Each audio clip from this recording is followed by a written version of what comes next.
Anthony, what's going on? How are you? Good. I'm good, and you? I'm good. Are you calling from Switzerland? Yeah, that's correct. Wow. What part of Switzerland? French part, Geneva. Oh wow, that's really nice. I love Zurich myself. It was one of my favorite spots I've ever been to. So, what a great country. Zurich is definitely very beautiful, yeah. We're a little bit more messy in Geneva, I would say. That's right, but I've always wanted to go to Geneva, so now maybe this is, with a recommendation from you, that might be the spot to go next. You should definitely, if you have time. It's hard to go wrong with Geneva. I've never been to France either, so it's close enough over there too, right? Oh, it's like 5 minutes away. There you go. Wow. Well, you know what? I really enjoyed it. I can't believe this is your first film. This was a hell of a film. Tell me, how did you kind of get attached with it? How did it come about for you? Because I'm just surprised how this was your feature film debut and it was so high quality. Well, I mean, thank you so much first. It's very, very nice of you. Yeah, I mean, you know, I read the script back in 2016. I was looking for projects, and it was already like a really solid piece of like a really solid script. And the screenwriter Andrew was actually traveling in Europe at the time. He was in Paris, so I jumped on a train, met with him, and said, like, look, I've never heard about this opioid crisis. I just read everything that I could for the last 3 days. I think it's crazy. We don't talk about this in Europe. I haven't seen any movie about it, whether American movies or whatnot.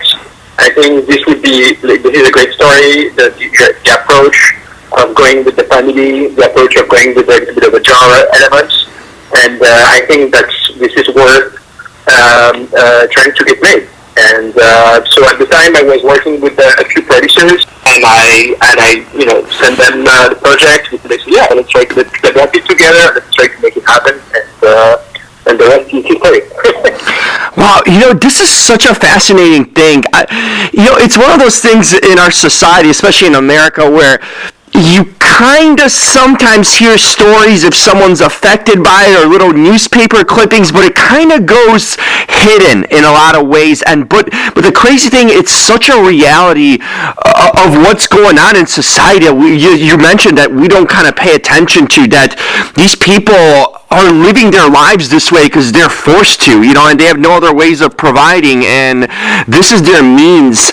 How shocking, in a sense, was it when you were doing this research to really find out, to dig deeper into it, how in a sense common it might be, and it's also kind of going to ask your opinion for it, how we don't talk about this more, and this isn't more of a thing that's being explored and discussed and more so hidden away.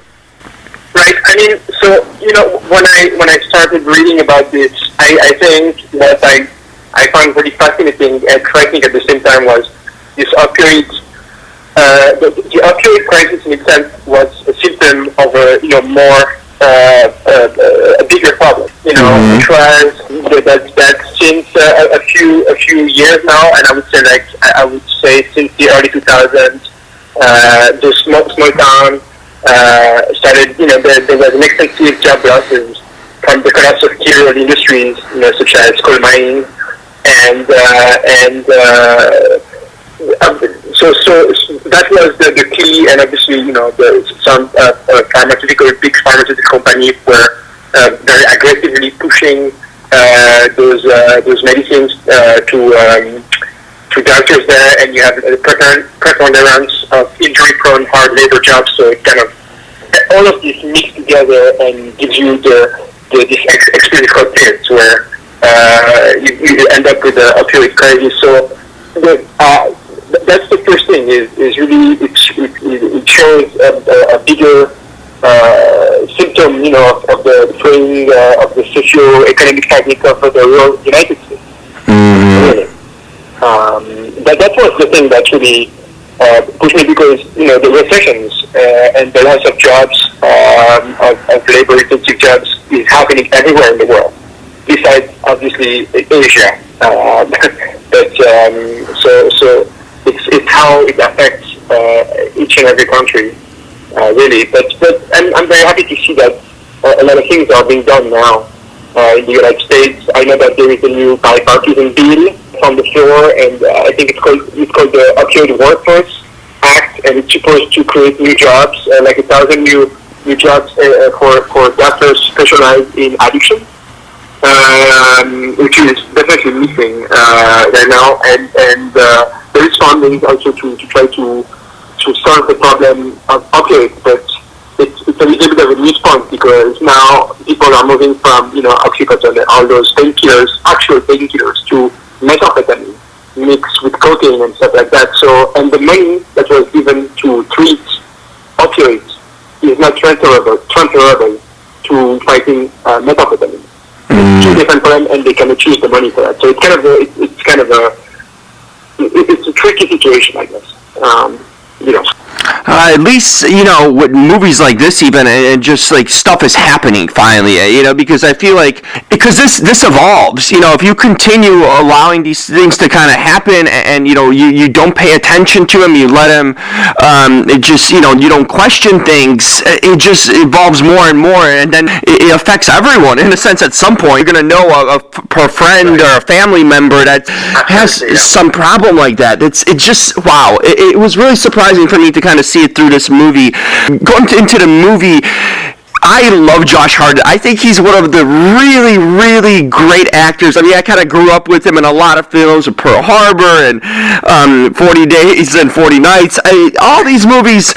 But he kind of went away from the industry, and it's really great to see him over the last few years.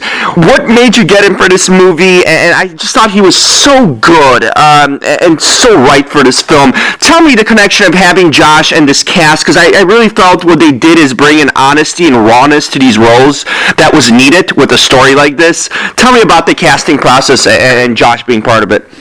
Well, I think you and I are probably the same generation, and I also, grew up with his movie, and I was super happy to see him coming back in Penny Dreadful, the TV show. Yeah. I think it's fantastic, and that's the thing when we started, talking about the potential actors for the role.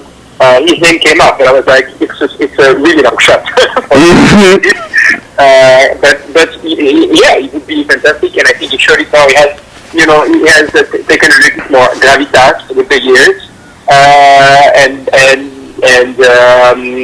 so he got the script, he read it, really liked it. We met, discussed, and somehow my pitch, my vision of what I wanted to do, and his take on the movie were pretty well aligned. And he agreed to do it, and he really he didn't he really did it because he wanted to. And yes, I agree with you. He really dived into it. Like he gained a little bit of weight, and like he was. I think he really. I'm very proud of all the actors, and obviously, and Josh was. I wasn't surprised that he would be like Chong. I knew he would be, but. It's still, between what you expect to see and when you actually see him coming on set, and you have you're filming the thing, and it gets right now. It's in the flesh. It's real. It's quite liberating. It's really It's a great moment. What do you now? It's kind of holiday time. So what do you have planned for the holidays? Was kind of curious to see if you're taking a break for the holidays now that the film, it's kind of getting closer when the New Year's coming out and you're doing some interviews. So any holiday plans for you? Well, I mean, I think I'm working on a few projects because everything takes time, and planning, for projects in a few years in advance. So there's not really any time for it's full holidays. But yes, I'm very excited to spend time with my family, and I'm super excited, for the release of the movie on the 10th of January to have a reaction from the people, good or bad, we will see. That's going to be the ultimate test, I guess, for the story and the movie, and this is going to be great. Fantastic job, Anthony. I really enjoyed this film. I'm just so impressed for your feature debut and the screenwriting debut from your writer. I mean, just a really important story, I feel, with a really great cast. Just a really compelling thriller in a sense that that really is an eye opener. So I just think you did a really tremendous job, and your research really kind of shows through the movie how much you put in work into it. So I'm looking forward to see what you're going to come up with next. But just big congratulations. I really hope the film does well. And well, thank you so much. It's very kind, and yeah, thank you for calling in. And those are like really interesting questions. I wish we had more time. Hopefully we can talk soon. Exactly. Yeah, that would be great. Perfect. Thank you so much. Thanks for taking the time, and talk soon. You too. Bye bye. Bye bye.